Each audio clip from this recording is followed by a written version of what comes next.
Dāmas un kungi, labrīt! Godātie viesi un kolēģi! Man ir liels gods sveikt jūs visus šeit Rīgā, īpaši mūsu ukraiņu kolēģus. Sveikt jūs visus Tieslietu ministru neformālās konferences atklāšanas sesijā šeit Rīgā. Un es gribu informēt visus, ka atklāšanas uzrunas būs pieejamas presē un būs pieejamas arī internetā.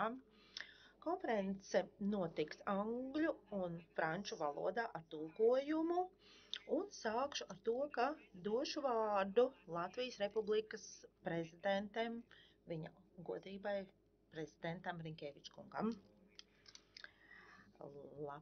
Labrīt, ministres kundze, ģenerālsekretārs kundze, parlamentārās asamblejas prezidenta komisāri, dāmas un kungi. Silti sveicu jūs Rīgā, un man ir ļoti liels prieks atklāt šo konferenci, kas ir galvenais pasākums Latvijas prezidentūras Eiropas padomes ministru komitejā ietvaros. Konference ir tieši turpinājums Reikjavikas samitam, kas notika šī gada maijā. Šodienas konferences centrā ir eksistenciāls jautājums, ar ko Eiropa saskaras šodien, konkrēti tiesiskums Ukrainai, ņemot vērā Krievijas agresiju un pilna mēroga militāro iebrukumu. Pirms es īsti pieskaršos šīs konferences centrālajām tēmām, vēlos atgādināt, ka Eiropas padome bija pirmā starptautiskā organizācija, kas pieņēma lēmumu par Krievijas izslēgšanu. Šī principiālā pozīcija, kādu ir ieņēmusi mūsu organizācija, vēlreiz apstiprināja mūsu apņemšanos ievērot, sekot demokrātiskām vērtībām un starptautiskajam tiesiskumam. Tas apstiprināja arī to, ka mūsu organizācija ir gatava uzņemties vadošo lomu, lai aktīvi aizstāvētu šīs vērtības. Šodienas konference apstiprina, ka mūsu apņemšanās nav mazinājusies. Mēs vēlamies panākt taisnīgumu Ukrainai, mēs esam kopā ar Ukrainu un būsim ar to kopā, cik ilgi tas būs nepieciešams. Dāmas un kungi, šodienas konferences laikā jūs runāsiet par jautājumiem, kas ir tiesiskuma pilāri, atbildība, noturība un cerība. Pirmkārt, atbildība. Krievija ir brutāli pārkāpusi starptautiskās tiesības. Un tāpēc tai ir jāuzņemas pilna atbildība. Ar pilnu atbildību es šeit domāju gan Krievijas kā valsts atbildību, gan arī to Krievijas amatpersonu, kas uzsāka agresijas karu pret Ukrainu, individuālo atbildību.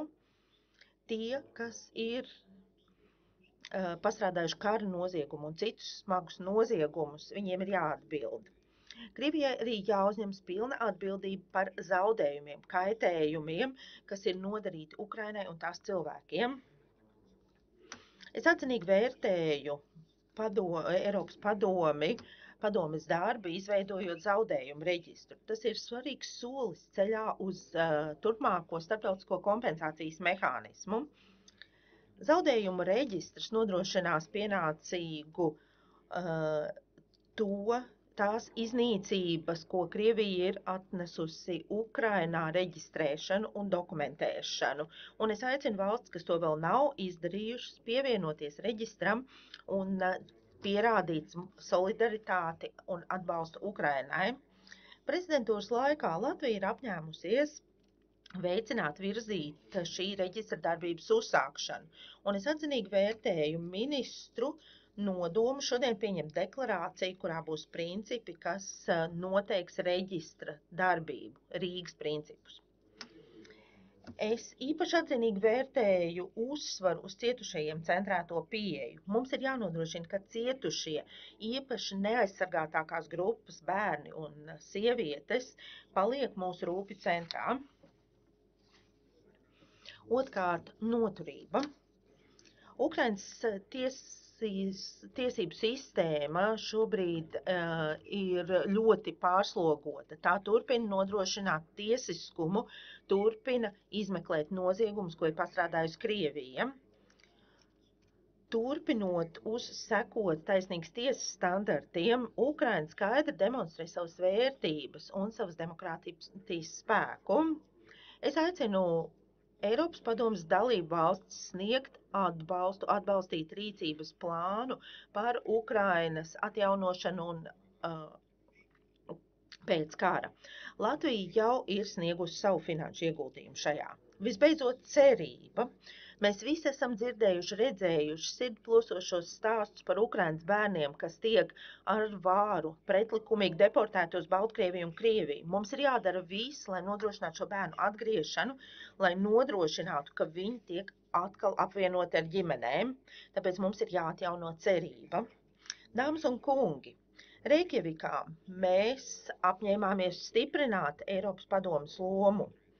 Mēs arī vēlreiz atkārtojām mūsu kopīgo risinājumu, mūsu kopīgo ceļu, vienoties ap mūsu vērtībām un standartiem. Es esmu pārliecināta, ka šodienas konference dos papildu ieguldījumu mūsu darbā par labu visiem eiropiešiem, tostarp arī nākotnes paudzēm. Paldies! Paldies prezidenta kungam par šo atklāšanas uzrunu, ka uzsvērāt mūsu solidaritātes vērtības. Šodien mēs esam sapulcējušies vēsturiskā vietā Hanses peronā. Šī ir moderna ēka šodien, taču tā ir vēsturisks raksturs. Šī ir bijusi noliktavas ēka Rīgas preču stacijā Jaunās Hanzas rajonā Rīgā. Un šīs ēkas vēsture ir stāsts par pozitīvām izmaiņām, attīstību un telpas sadarbībai veidošanu. Tas ir stāsts, kas saskana Rīgas konferences mērķiem. Mērķis izrunāt, analizēt, kā Eiropas padome var vairot atbalstu Ukrainas tiesiskumu sistēmai un starptautiskās tiesiskās kārtības atjaunošanai, nodrošinot, ka Krievija par agresiju uzņems atbildību.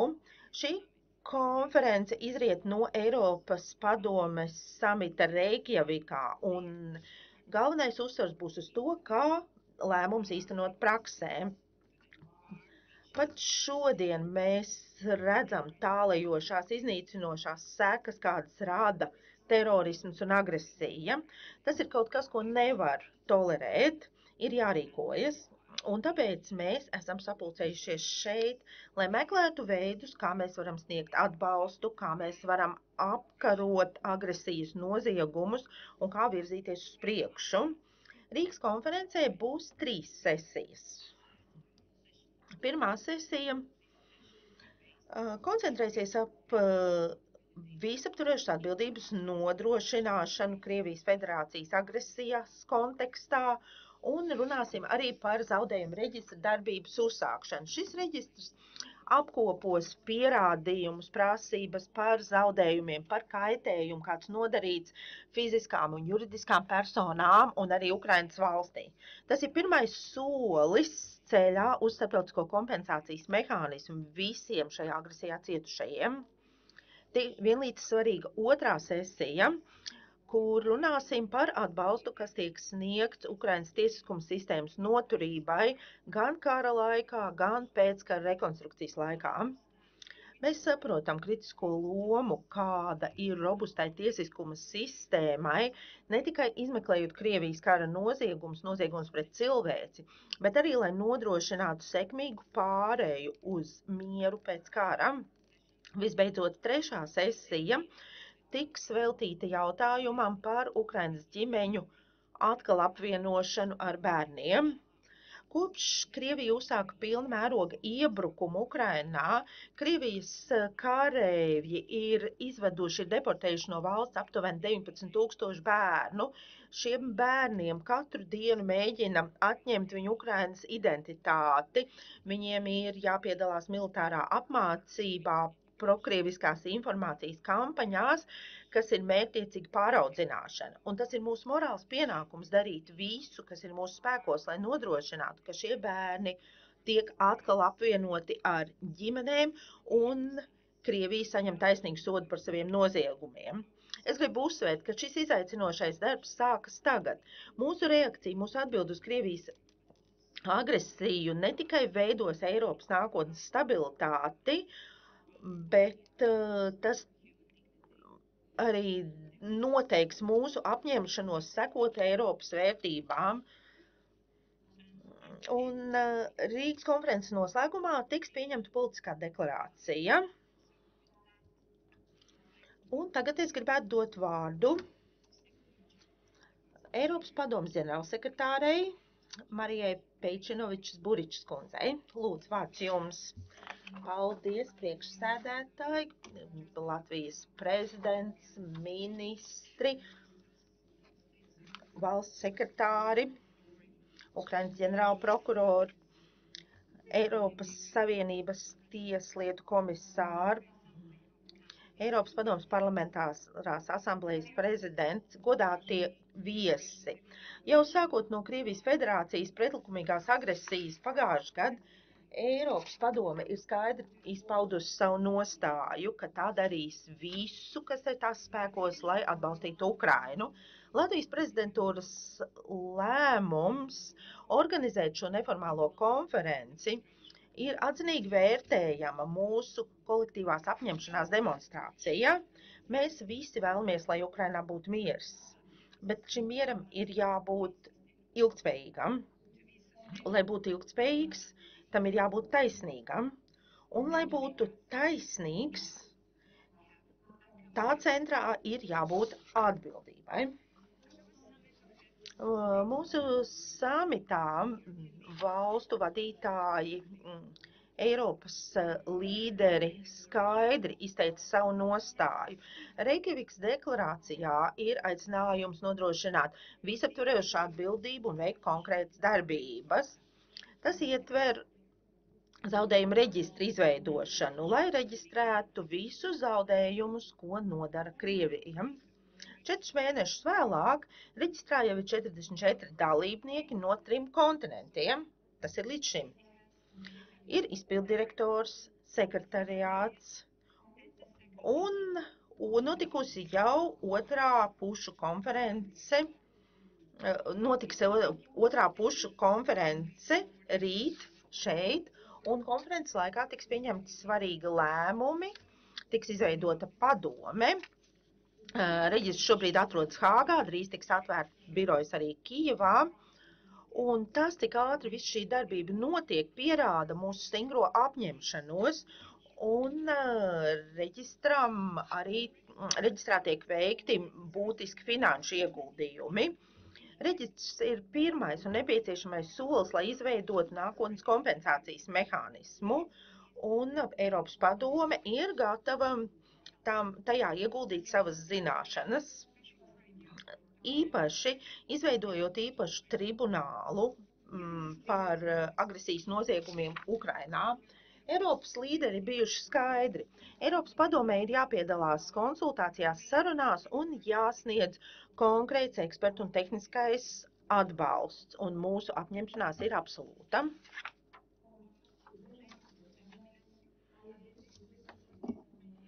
Tāpat arī ir absolūta mūsu apņemšanās palīdzēt Ukrainas iestādēm nodrošināt tieslietu sistēmas darbību, ņemot vērā izaicinājumus, ar kuriem tā saskaras.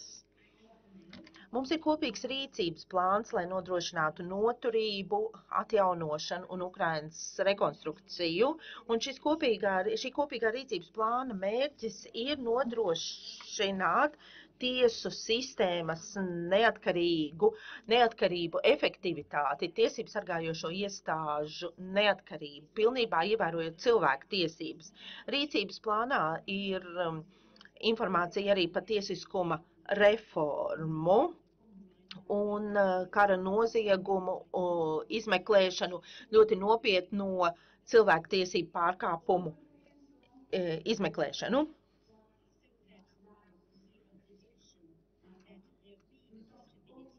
Pienākums nodrošināt atbildību, tas ir jāizpilda.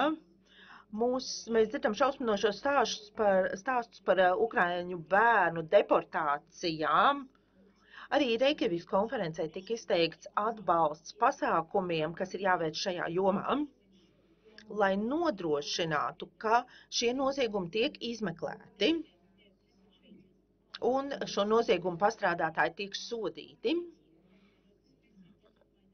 Mūsu komiteja ir identificējusi specifiskos riskus, ar kādiem saskaras deportētie bērni. Viņiem tiek laupīta brīvība, viņi tiek nodalīti no ģimenes, viņiem netiek nodrošināta aprūpe. Un šī komiteja ir nosūtījusi savus jautājumus Krievijas federācijai, kas vēl joprojām ir konvencijas dalība valsts, un arī viņai ir saistoši šie pienākumi. Mēs esam reaģējuši uz Ukrainas lūgumu, izveidojot konsultatīvo padomi, kas veicinās informācijas apmaiņu dalību valstu starpā par juridisko satvaru, par to, kas ir nepieciešams, lai Ukraina varētu aizsargāt savus bērnus, un arī, lai citas Eiropas valsts, kas ir pieņēmušas Ukrainas bēgļu bērnus, varētu apmierināt šo bērnu vajadzības. Šodienas konferencē mēs aplūkosim visus šos jautājumus. Es aicinu jūs būt proaktīviem, konkrētiem, runājot par pasākumiem, ko jūs ierosinat. Mums ir jāpanāk, lai šie soļi, lai šīs darbības būtu sekmīgas ceļā uz Ukrainas atjaunošanu. Mums ir kopīgi jārīkojas, lai nodrošinātu visaptverošu atbildību, jo Ukraina ar mums rēķinās. Paldies! Paldies, Marija!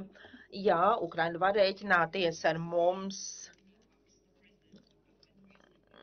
Eiropas padomes parlamentārās asamblejas prezidents Tinijs Koks, lūdzu, vārds jums. Paldies, prezident kungs. Es vēlos sākt ar līdzjūtības izteikšanu visiem tiem, kas ir kļuvuši par upuriem dabas katastrofām Marokā. Šī ir dabas katastrofa ar milzīgām sekām visiem, kas tur dzīvo. Un tagad turpināšu par cilvēka radītu katastrofu, proti Krievijas agresiju pret Ukrainu. Ir jārunā par šo jautājumu šodien. Liels paldies, ka uzaicinājāt mani uz šo konferenci, un kā parlamentārās asamblejas prezidents es vēlos pateikties Latvijas prezidentūrai ministru komitejā, Latvijas tieslietu ministrijai, ministres kundzei par šī jautājuma aktualizēšanu, tiesiskuma nodrošināšanu Ukrainai. Liels paldies, ka tas ir jūsu uzmanības centrā. Mūsu asambleja bija tā, kas jau 22. gada aprīlī rosināja jautājumu par Krievijas federācijas atbildību par visu, ko tā ir izdarījusi Ukrainā un pret Ukrainu. Mēs praktiski vienbalsīgi pieņēmām 2 rezolūcijas par Krievijas federācijas agresiju pret Ukrainu, sekām un par atbildību. Mēs izteicām virkni priekšlikumu, lai izveidotu visaptverošu atbildības un taisnīgumu tiesiskumu sistēmu attiecībā uz Krievijas pastrādātajiem noziegumiem pret Krieviju, pret Ukrainu, atvainojos. Šo priekšlikumu starpā bija arī ierosinājums izveidot īpašu tribunālu. Un toreiz daudz šīs idejas uzskatīja par pārāk ambiciozām, pretrunīgām, nerealistiskām. Šodien par laimi tā jau ir vispār pieņemta pieeja, par to mēs runājam jau ļoti praktiski dažādās starptautiskajās platformās. Un man ir prieks redzēt, ka daudzi no šiem priekšlikumiem tagad jau tiek īstenoti, un es esmu pateicīgs jums, ministri, valstu vadītāji, kas apstiprināja kas ir apstiprinājuši šos principus. Paldies, ka esat uzdrošinājušies, ka esat bijuši drosmīgi. apstiprinot mūsu idejas un strādājot, lai tās kļūtu par realitāti. Bet Ukrainas karš nekad nedrīkst kļūt par normalitāti, jo kamēr mēs šeit runājam šodien, cilvēki Ukrainā cieši un mirst katru dienu.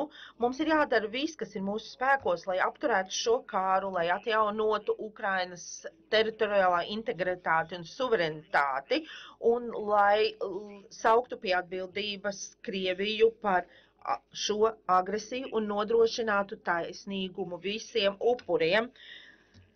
Svarīgs pirmais solis šajā virzienā jau ir spērts. Ir izveidots starptautiskais zaudējumu reģistrs, kas būs daļa no visaptverošās atbildības sistēmas, atbildības par starptautisko tiesību pārkāpumiem, un šis darbs jau ir sācies. Varat atcerēties, ka mūsu asambleja aicinājām dalībvalsts izveidot šādu reģistru sadarbībā ar Ukrainas iestādēm 2022. gada oktobrī. 8 mēnešu laikā mēs esam izstrādājuši detalizētu reģistra lomu un pieņēmuši rezolūciju par šo jautājumu. Mēs ierosinājām izveidot šo reģistru ar daudzpusēju nolīgumu, kam var pievienoties visas līdzīgi domājošās valstis Eiropā un ārpus Eiropas. Mēs pasvītrojām, ka šis būs tikai pirmais solis, bet absolūti nepieciešams būtisks solis atbildības nodrošināšanas procesā, atbildības par starptautisko tiesību pārkāpumiem, ko rada Krievijas agresija. Reģistram ir jāizveido pierādījumu bāze, un lai varētu novērtēt visus zaudējumus, visu kaitējumu. Un tagad mums ir jāpapildina reģistrs ar citiem vitāli svarīgiem elementiem, kas nodrošinās visaptverošu atbildības sistēmu. Atbildības, kas jāuzņemas Krievijas federācijai par visu, ko tā izdarījusi Ukrainā. Mēs paredzam, ka vēlākā posmā tiks pilnvarota starptautiskā kompensācijas komisija, kas izskatīs un pieņems lēmumu par reģistrā dokumentētajām prasībām, un tad tiks izmaksātas kompensācijas par pamatotajām atzītajām prasībām, un šī summa būs jāmaksā tiem, kas Krievijas federācijā izveidoja šo agresiju. Eiropas padomei ir jābūt vadošajai lomai, izveidojot šo kompensācijas mehānismu, ņemot vērā Eiropas padomes pieredzi saistībā ar citiem cilvēktiesību pārkāpumiem. Un es, godātie ministri, aicinu jūs balstīties uz reģistra sekmīgā darbu un aicinu Eiropas padomi jau tagad veikt nepieciešamās darbības, lai reģistrs veidotu pamatu, uz ko balstīsies citas starptautiskās organizācijas. Protams, tas ietver steidzamu vajadzību, nepieciešamību izveidot īpašo tribunālu. Šo ideju nāca klajā mūsu asambleja un samitā to atbalstīja arī valstu vadītāji. Es aicinu domāt par darbībām, kas nodrošinātu redzamu progresu šī samita lēmuma īstenošanā, un es varu garantēt, ka parlamentārā asambleja jūs aktīvi atbalstīs šajā darbā. Un es esmu pārliecināts, ja mēs būsim vienoti ar Ukrainu, mēs izpildīsim Reikjavikā dotos solījumus un palīdzēsim nodrošināt tiesiskumu Ukrainā un nodrošināsim, ka Krievijas federācija uzņemas atbildību par daudzkārtējiem starptautisko tiesību pārkāpumiem. Asambleja vienmēr atbalstīs visaptverošas tiesiskuma sistēmas izveidošanu Ukrainai, un mēs atbalstīsim reģistra darbu, kas ir pirmais solis, lai šo mērķi panāktu. Paldies! Paldies, Tinī! Un tagad man ir tas gods dot vārdu Ukrainas tieslietu ministram Denisam Maļuskam. Lūdzu, vārds ir jums. Paldies, prezidenta kungs, kolēģi, draugi. Pirmkārt, es gribu pateikties Latvijai par šī lieliskā pasākuma organizēšanu un Ukrainas tēmas iekļaušanu šajās diskusijās. Mēs to tiešām novērtējam. Un es gribu izmantot iespēju pateikties visiem mūsu partneriem, visām dalību valstīm, visiem kaimiņiem, visām valstīm, kas mums palīdz šī kara laikā.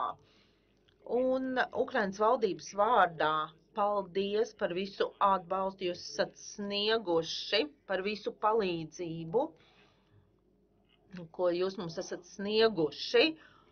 Bez jums nebūtu iespējas turpināt cīnīties un turēties tik sekmīgi pretī Krievijas iebrukumam Ukrainā. Tad mēs tiešām to ļoti augstu novērtējam. Atgriežoties pie mūsu šodienas diskusijas tēmas, es gribu uzsvērt, ka Ukraina šobrīd karo divos karos. Pirmkārt, kā tas redzams visos TV kanālos, tā ir cīņa ar Krieviju, bet otra cīņa ir mazāk redzama. Ukraina pārveidojas, būtiski pārveidojas tādā mērā, kā tas nav noticis nekad iepriekš.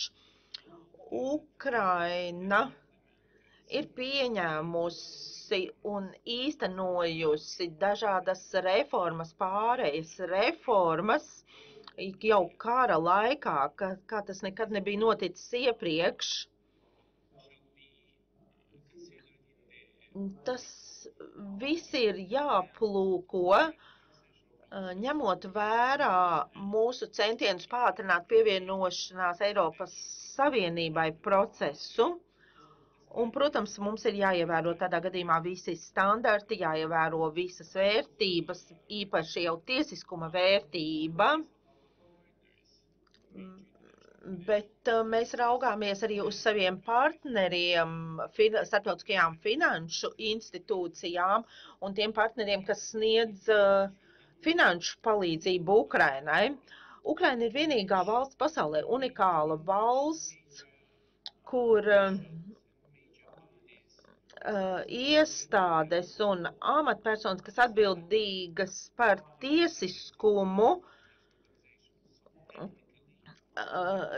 tiek ieceltas ar starptautisko institūciju lēmumiem. Tas nozīmē, ka starptautiskās organizācijas pieņem lēmumus par tiesiskumu atbildīgu amatpersonu iecelšanu, tātad arī tiesnešu izvēle, disciplināro sodu noteikšanu. Tas pats attiecas arī uz Krievijas uz Ukrainas antikorupcijas biroju. Un nesenā reforma, kas ir noslēgusies pirms pāris nedēļām, Ukrainas konstitucionālās tiesas tiesnešus izvēlēsies un viņu kvalifikāciju vērtēs komisija, kur noteicošā balss ir starptautiskajām organizācijām. Nav tā, ka mēs par to sūdzētos, bet mēs izrādām pilnu caurspīdīgumu, pilnu pārskatāmību mūsu starptautiskajiem partneriem. Mēs pilnībā atklājam visus procesus, kā mēs strādājam, kā mēs cīnāmies ar iekšējām ārējām grūtībām. Un mēs vēlamies pierādīt, ka mēs esam uzticams partneris un piederam pie Eiropas kopienas, Eiropas ģimenes. Tā ir viena daļa no tā darba, kas notiek, no tām lietām, kas notiek Ukrainā. Redzamākā daļa, jā, Ukrainā notiek karš, Ukrainas teritorijā ir pastrādāts milzums kara noziegumu, simtiem tūkstoši cilvēku ir kļuvuši par upuriem kara noziegumos, citos noziegumos, ko Krievija ir pastrādājusi Ukrainas teritorijā. Un mēs aicinām izveidot visaptvarošu mehānismu, lai sauktu Krieviju pie atbildības par to, ko viņi ir izdarījuši Ukrainā. šeit ir ne tikai krimināla tiesiskais aspekts. Protams, ir jāpiemina Putina aresta orderis kā būtisks panākums, bet ir jāizveido arī tribunāls,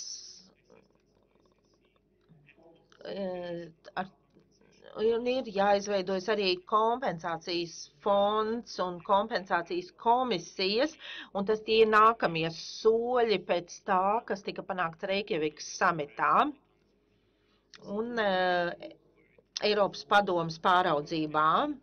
Mēs gaidām, ceram uz turpmākām darbībām, uz taustāmiem rezultātiem, lai mūsu sanāksmes diskusijas novestu mūs pie tā, ka tiesiskums pastāvētu un ka mēs varētu Krievijas augstākās amatpersonas saukt pie atbildības par viņu pastrādātajiem noziegumiem. Paldies vēlreiz, paldies par atbalstu Ukrainai un slava Ukrainai!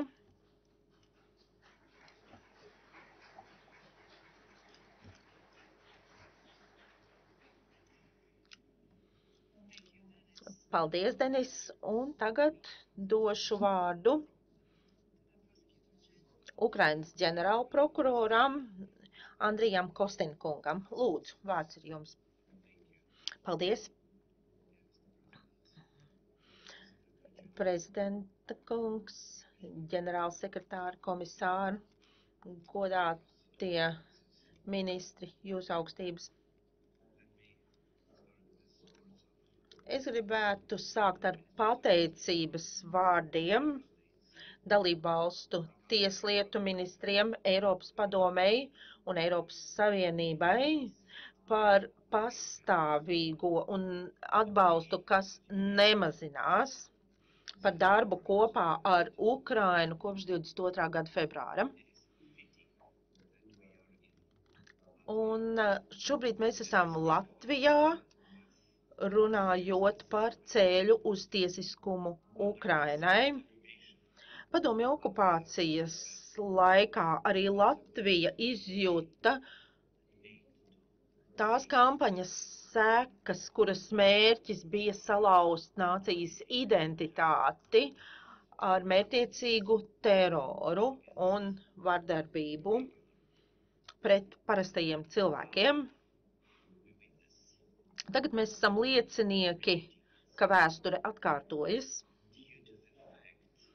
Sakarā ar to, ka Krievija netika saukta pie atbildības par to, ko tā bija izdarījusi jau pagātnē. Mums ir garš ceļš ejams, lai sauktu Krieviju pie atbildības par agresiju Ukrainā, bet mēs esam panākuši jau reālu progresu šajā ceļā. Ne tikai tehniskos un juridiskos aspektos, bet arī apvienojot un stiprinot mūsu kolektīvo gribu nodrošināt drošību un tiesiskumu, vienmēr vienoti Ukrainai, un tas man nozīmē vienoti taisnīgumam, tiesiskumam. Mēs ticam, ka atbildība ir priekšnosacījums, lai nodrošinātu taisnīgu mieru un stabilitāti, īpaši attiecībā uz starptautiskiem noziegumiem. Tāpēc mēs cenšamies atjaunot tiesiskumu un salauzt šo nesodāmības loku. Starptautiskā krimināla tiesa ir izdevusi āresta orderus Putinam un bērnu tielietu komisārei, un tas parāda visiem, ka neviens nestāvēs ārpus likuma. Mēs turpināsim saukt pie atbildības tos, kas ir pastrādājušos noziegumus. Mēs runājam par šo pirmo aresta orderi kā vēsturisku, ne tikai tāpēc, ka tas attiecas uz līdz šim nesodīto Krievijas prezidentu un ANO drošības padomes dalībnieku.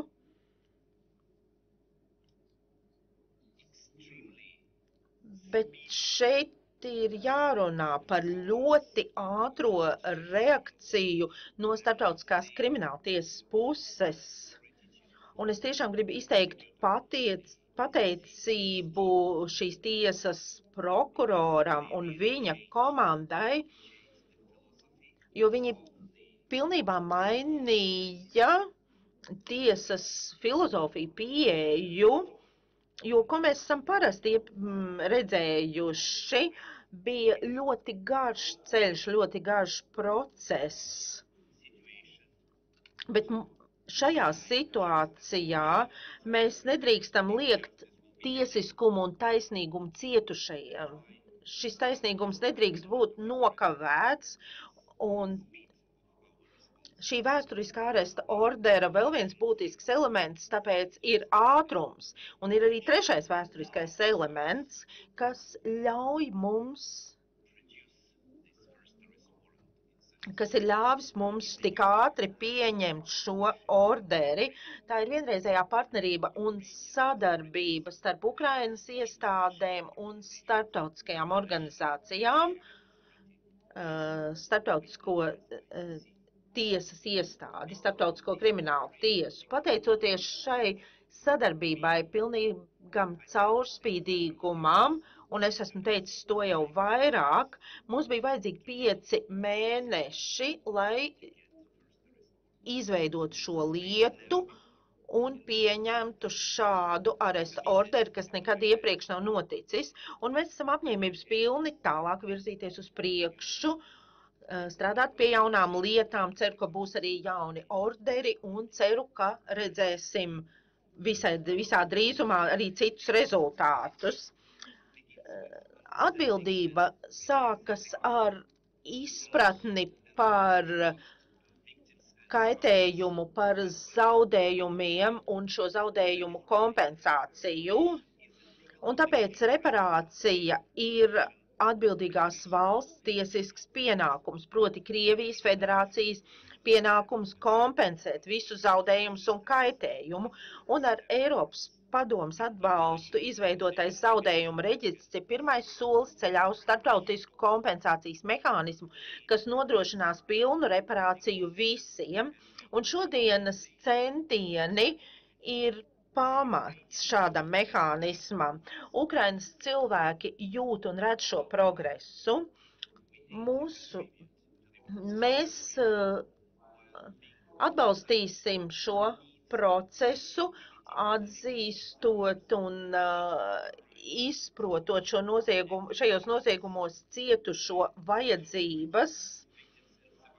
Nacionālais cietušo reģistrs ir šāda Ukrainas ģenerāla prokuratūras iniciatīva, un mēs esam pateicīgi Eiropas padomei un tieslietu ministriem, ka deklarācijā runājat par šo jautājumu, un mēs ceram, ka starptautiskā sabiedrība palīdzēs mums īstenot šo visu praksē, atjaunot Ukrainu, saukt pie atbildības Krieviju un tādējādi atturēt nākotnes agresijas izpausmes, un es ļoti ceru šos visus jautājumus šodien ar jums apspriest.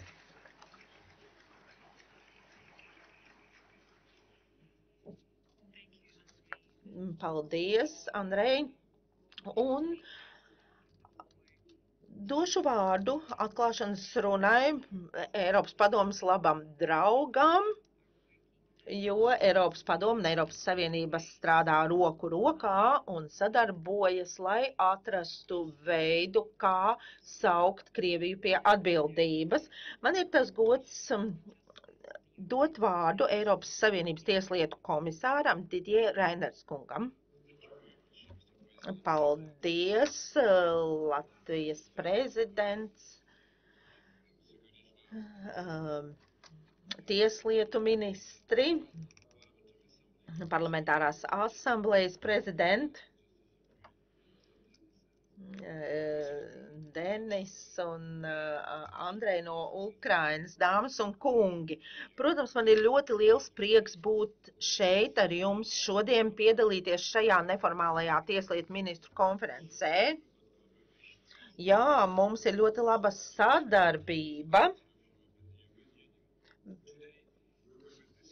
Un šodien mēs runāsim par nākamajiem soļiem mūsu kolektīvajos centienos nodrošināt visaptverošu atbildību par noziegumiem, kas ir izdarīti pret Ukrainu. Un es gribētu sākt ar to, ka izteikšu abrīnu par svarīgo lomu, kādu Eiropas padome turpina spēlēt, virzot šo procesu. Un es vēlos jūs apsveikt par vēsturisko Reikjavikas samitu, kas notika maijā, kurā tika demonstrēta vienotība dalību valstu starpā, lai aizstāvētu organizācijas pamatvērtības šajā izaicinājuma pilnajā laikā. Kā norādīts deklarācijā, kas tika pieņemta šajā samitā, tagad ir laiks saglabāt noteiktību un apņemšanos stiprināt brīvu un atklātu starptautisko kārtību. Lai to izdarītu, sadarbība un koordinācija gan Eiropas, gan starptautiskajā līmenī ir ļoti nozīmīga. Eiropas Savienība turpinās uzticams partneris, lai tālāk virzītu šo procesu, cik tas ilgi būs nepieciešams. Es kā Eiropas Savienības tieslietu komisārs, es cīnos pret nesodāmību par izdarītajiem noziegumiem. Kopš kara sākuma mēs esam veikuši daudz spēcīgas darbības šajā sakarā.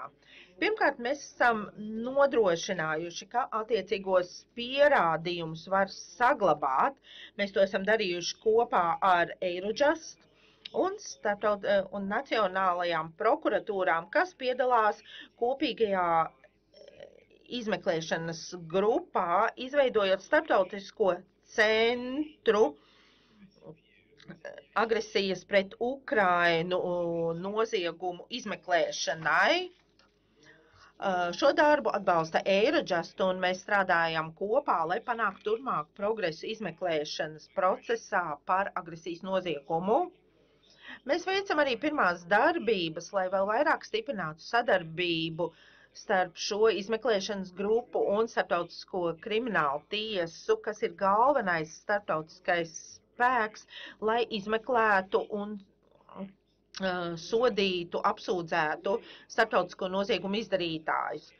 Otkārt, paturot prātā starptautiskā atbalsta Ukrainai mērogu, ir kritiski svarīgi, lai mēs nodrošinātu visu dažādu iniciatīvu koordināciju. Tāpēc šī gada martā Eiropas Savienība uzsāka dialogu grupu kopā ar Ukrainas starptautisko kriminālu tiesu un Nīderlandes ministriju. Vairāk kā 33 valstis un daudzas starptautiskās reģionālās iestādes, tostarp Eiropas padome, ir pievienojušās šai dialogu grupai. Treškārt, mēs esam turpinājuši atbalstīt Ukrainas tiesiskuma sektoru, esam snieguši šim sektoram nepieciešamos rīkus, lai vēl vairāk stiprinātu krimināla tiesiskuma sistēmas Ukrainā darbību, atbilstoši Eiropas cilvēktiesību standartiem. Ceturtkārt, mēs kopā ar Eiropas padomu un citiem partneriem esam izteikuši apņēmību nodrošināt, ka tiks veiktas nozīmīgas reparācijas Ukrainas cilvēkiem, un Eiropas Savienība palīdzēs sekt, piedalīsies nepieciešamo izdevumu sekšanā, lai izveidotu gan zaudējumu reģistru, gan izveidot nepieciešamo digitālo platformu. Mēs esam apņēmušies atbalstīt reģistru, kas darbosies kā pirmais solis, lai nodrošinātu, lai realizētu nākotnes starptautisko kompensācijas mehānismu. Un šajā sakarā mēs vēl joprojām apspriežam, kāda būs Eiropas Savienības loma reģistrā kā dalībniekam. Un es gribētu noslēgt, uzsverot un atgādinot, ka mēs esam atbildīgi par to, lai Ukrainā pastrādātie noziegumi nepaliktu nesodīti un tiktu kompensēti zaudējumi. Mēs reiķinamies ar jūsu atbalstu, lai nodrošinātu starptautisko tiesiskumu. Un, protams, ir jāturpina arī atbalsts Ukrainai, militārais, finansiālais atbalsts. Mums ir divi galvenie mērķi. Mums ir jānodrošina, ka tiek noteikta atbildība par Ukrainā pastrādātajiem noziegumiem, un mums ir jānodrošina, lai vainīgais samaksā par izdarītajiem noziegumiem. Paldies par uzmanību! Paldies, Diģē! Tātad mēs esam noslēguši atklāšanas sarunas un pirms sākām darba sesiju vēlos pateikties Latvijas prezidentam Rinkēviča kungam, ka pievienojāties mums. Paldies, prezident kungs!